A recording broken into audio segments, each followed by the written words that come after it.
Xin quý vị, chúng ta cùng chào mừng Tổng thống Hợp chủng. Ladies and gentlemen, please welcome the President of the United States of America, His Excellency Mr. Donald Trump, and President of the Socialist Republic of Vietnam, His Excellency Mr. Trần Đại Quang.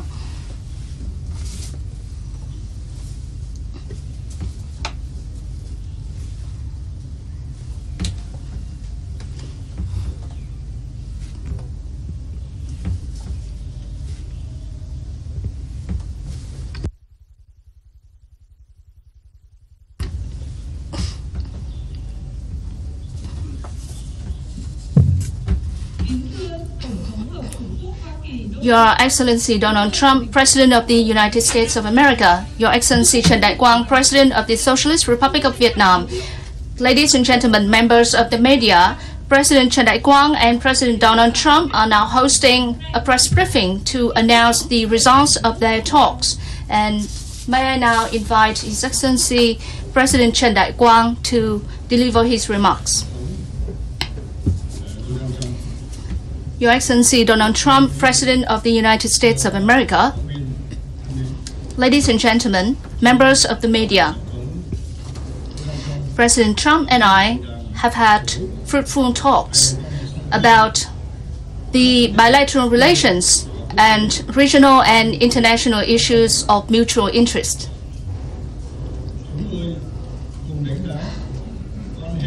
We both share the views that the bilateral relations have scored substantial results over the years, delivering enormous benefits to the people of both countries. During President Trump's state visit to Vietnam, Vietnam and the United States issued a joint statement pledging to further deepen the Vietnam-United States Comprehensive Partnership on the basis of mutual respect for each other's independence, sovereignty, territorial integrity, and political systems. Within the visit's framework, the two sides reached important agreements on economy and trade.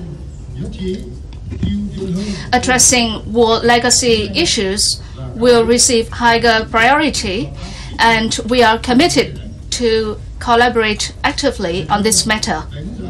Vietnam highly values the United States' decision to cooperate with Vietnam on dioxin cleanup at Bien Hoa Air Base after the two countries successfully concluded the dioxin cleanup project at Da Nang Airport. The President and I discussed regional and international issues of mutual interest. We agreed to strengthen our close coordination at regional and international forums to contribute to the maintenance of peace and stability in the region and the world at large. We also agreed on the importance of the ASEAN-United States strategic partnership.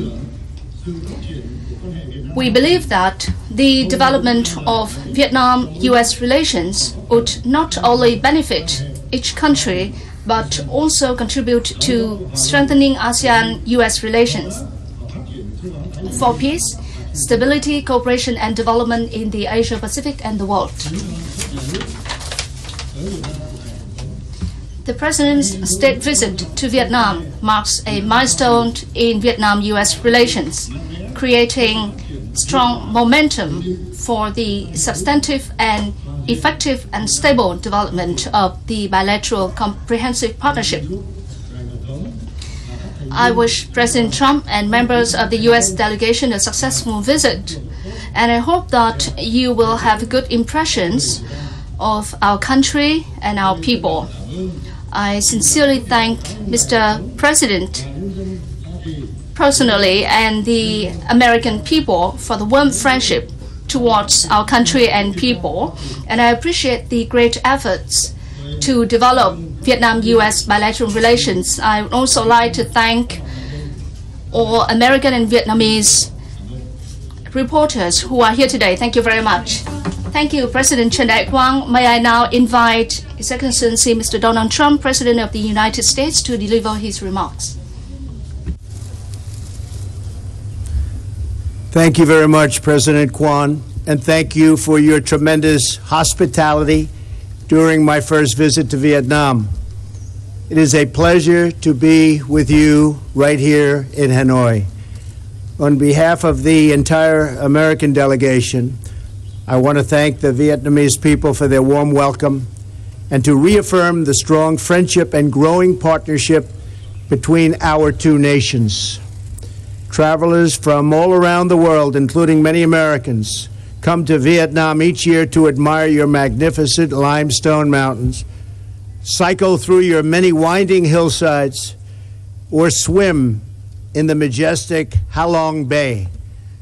Your nation's magnificence brings different people together from around the world in shared appreciation of the great beauty and splendor of your wonderful country.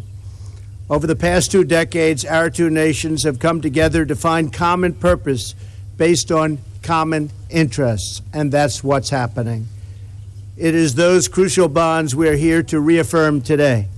In May, the United States transferred the U.S. Coast Guard cutter Morgenthau to the people and country of Vietnam. Named for U.S. Treasury Secretary Henry Morgenthau, Jr., this vessel once patrolled the coasts of Vietnam during the Vietnam War. Today, the same American vessel, a gift between partners, is sailing the waters of the Pacific on its way to patrol these coasts for the people of Vietnam. This month, we mark Veterans Day in the United States, and out of war and conflict, we have achieved a deep friendship, partnership, and we have achieved peace. Bound by mutual respect and common experience, our veterans laid the foundation for that achievement between our nations. Our decades-long joint humanitarian efforts with the Vietnamese people and government to account for and recover personnel still missing, so important to us. From the war honors, these horrors of this horrendous war, we want our service members support, and we give total support to the families, and we strengthen the foundation of our comprehensive partnership that is so important to us. In the spirit of our friendship, I want to congratulate President Quang for hosting a very successful APEC leaders meeting this week in Da Nang. Congratulations, you did a fantastic job. Thank you. As I stated in my address to the APEC CEO Summit on Friday, the United States is committed to a free and open Indo-Pacific where strong, independent nations respect each other's sovereignty, uphold the rule of law, and advance responsible commerce. We want our partners in the Indo-Pacific to be proud and self-reliant, not proxies or satellites. We look forward to achieving a bilateral trade agreement with partners who abide by the principles of fair and reciprocal trade. Two very important words, fair and reciprocal. It hasn't been that way for the United States, almost at all. And we're changing that, and we're changing it rapidly. For trade to work, all countries must play by the rules. I am encouraged that Vietnam has recently become the fastest growing export market to the United States. Mr. President, I applaud your efforts to implement economic reforms and increase Vietnam's trade and investment in all directions. The United States is enthusiastic about reforms that promote economic prosperity for all Vietnamese citizens as we look to your growing middle class as a key market for American goods and services. We just had a great discussion about American goods and services coming in to Vietnam. Two-way street. I am confident that American energy, agriculture, financial services, aviation, digital commerce, and defense products are able to meet all of your many commercial needs, and in fact, not only meet them, but what we do is better than anybody else. Moving forward, I welcome Vietnam's commitment to eliminating trade barriers for U.S. agricultural products. It's very important. We must ensure that American farmers and all American companies, especially those in digital services and e-commerce can compete on a level playing field. And we look forward to working with you to combat predatory and unfair trade practices in the region. On security issues, we continue to work with our Vietnamese partners and with partners across the region on a range of challenges, including maritime security, counterterrorism, human and drug trafficking, cybercrime, and disease prevention. Later today, I will travel to the Philippines, where I will discuss many of these issues at the U.S.-ASEAN Summit and the East Asia Summit. The ASEAN Summit is going to be something, I think, very, very special. I look forward to attending. We will also discuss the growing threat from North Korea. As I said in my speech to the Republic of Korea's National Assembly, all responsible nations must act now to ensure that North Korea's rogue regime stops threatening the world with unthinkable loss of life. Safety and security are goals that should unite all civilized nations. We want progress, not provocation. I mean, we have been provoked. The world has been provoked. We don't want that. We want stability, not chaos. And we want peace, not war. Mr. President, thank you for being such a gracious host during my time right here in Vietnam. I toured areas of Vietnam, and it is magnificent what's happening. Over the past 2 decades, our nations have continued to grow closer in advancing our shared interests. The history of our 2 nations reveals the possibilities for peace and progress in our world. Moving forward as partners, we will achieve great prosperity and success for the American people and for the Vietnamese people. I thank you very much. Thank you. Xin trân trọng cảm ơn. Thank you very much, President Donald Trump. And now the floor is open to your questions.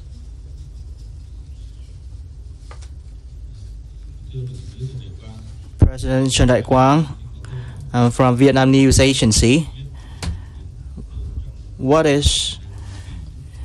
Can you elaborate on the progresses in the Vietnam-U.S. relations over the past years?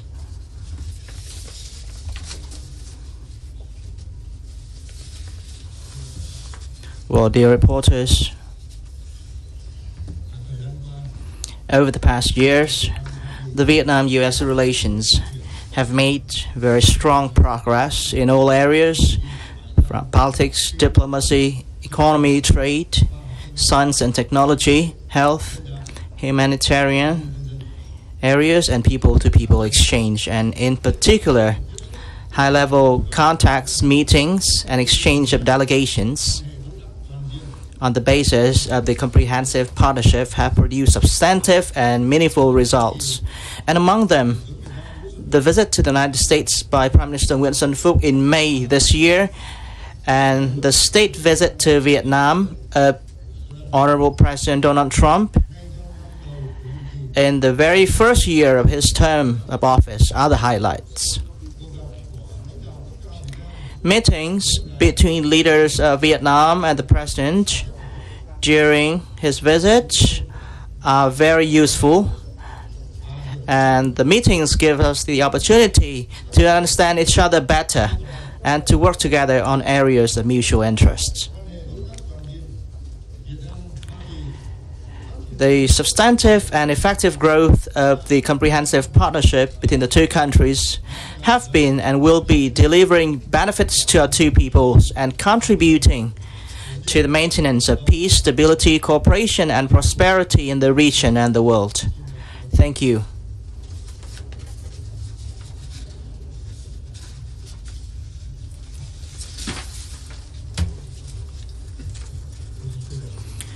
I'm from VTV and have another question for President Trần Đại Quang. Can you please provide your assessment of the future outlook of the Vietnam-U.S. relationship? Thank you for your question. Well, during the talks that I had with the President, we acknowledge that there is still much room for further expansion of the bilateral relations, and we discussed ways and means to further strengthen the cooperation in a more substantive and effective manner in the time to come. And the two sides also pledged to increase contacts and dialogues, especially the high-level meetings through bilateral visits and meetings at the sidelines of the regional and international forums. Two sides will also promote the momentum for development of economic trade investment relations on the basis of mutual interest, minimize the trade investment disputes, and will continue to effectively implement the economic and trade agreements that we have signed. We'll also strengthen cooperation in science and technology, environment, climate change, humanitarian issues, human resources development, and expanding people-to-people exchange. For the enhanced comprehensive partnership in the interest of the two peoples and for the benefit of peace, stability, cooperation, and development in the region and the world. Thank you. Well, thank you.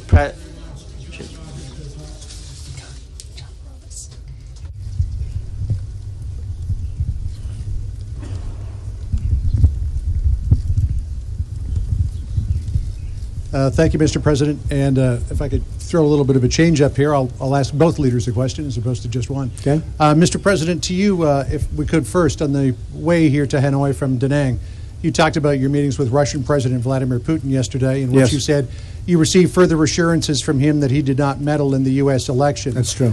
There was some uncertainty that brewed back in the United States over your statement that you said when he tells me that, I believe that he means it. That was taken in some circles, including Senator John McCain, to think that you believe that he is saying he did not interfere in the election. Could you once and for all, definitively, sir, yes or no, say whether or not you believe that President Putin and or Russia interfered in the election?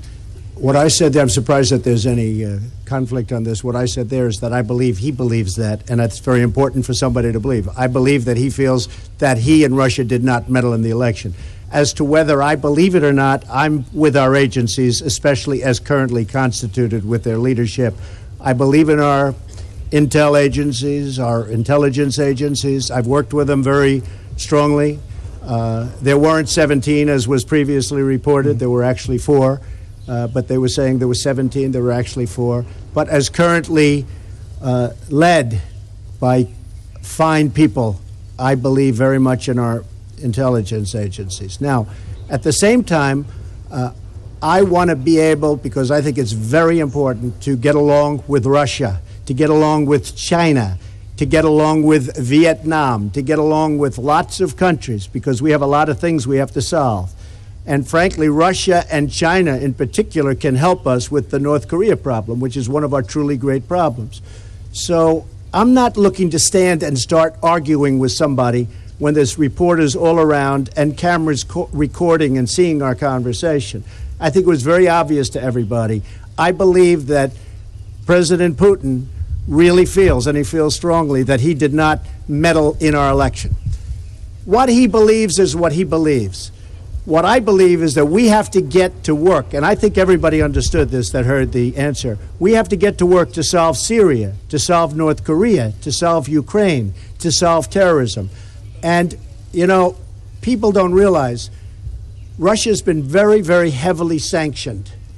They were sanctioned at a very high level, and that took place very recently. It's now time to get back to healing a world that is shattered and broken. Those are very important things. And I feel that having Russia in a friendly posture as opposed to always fighting with them is an asset to the world and an asset to our country, not a liability. And by the way, Hillary Clinton had the reset button. She wanted to get back together with Russia. She even spelled reset wrong. That's how it started, and then it got worse. President Obama wanted to get along with Russia, but the chemistry wasn't there. Getting along with other nations is a good thing, not a bad thing, believe me. It's a good thing, not a bad thing. And second. President Quang, if I could ask a question of you, there are some people who believe that Vietnam could make an effective facilitator in bringing the United States and North Korea together to at least lay the groundwork potentially for negotiations. What do you believe Vietnam could bring to the table in that regard?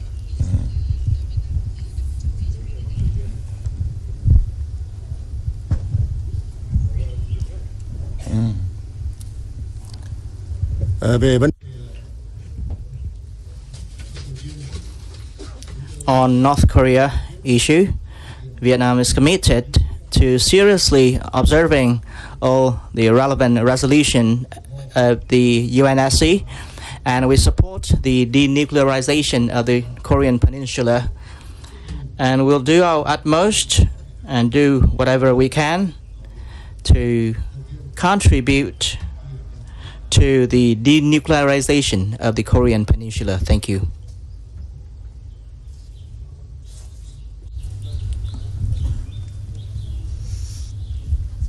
Xin cảm ơn. Xin cảm ơn. Well, thank you, President Chun Dai-Quang. Tweeted this morning about trying very hard to be friends with Kim Jong-un. Is that really a possibility? What would it take for that to happen at this point? And for President Quang, could you comment on the President's offer to mediate the South China Sea dispute? Thank you. Steve, I think anything's a possibility. Strange things happen in life. That might be a strange thing to happen, but it's certainly a possibility. If that did happen, it would be a good thing for, I can tell you, for North Korea, but it would also be good for lots of other places, and it would be good for the world. So certainly it is something that could happen. I don't know that it will, but it would be very, very nice if it did.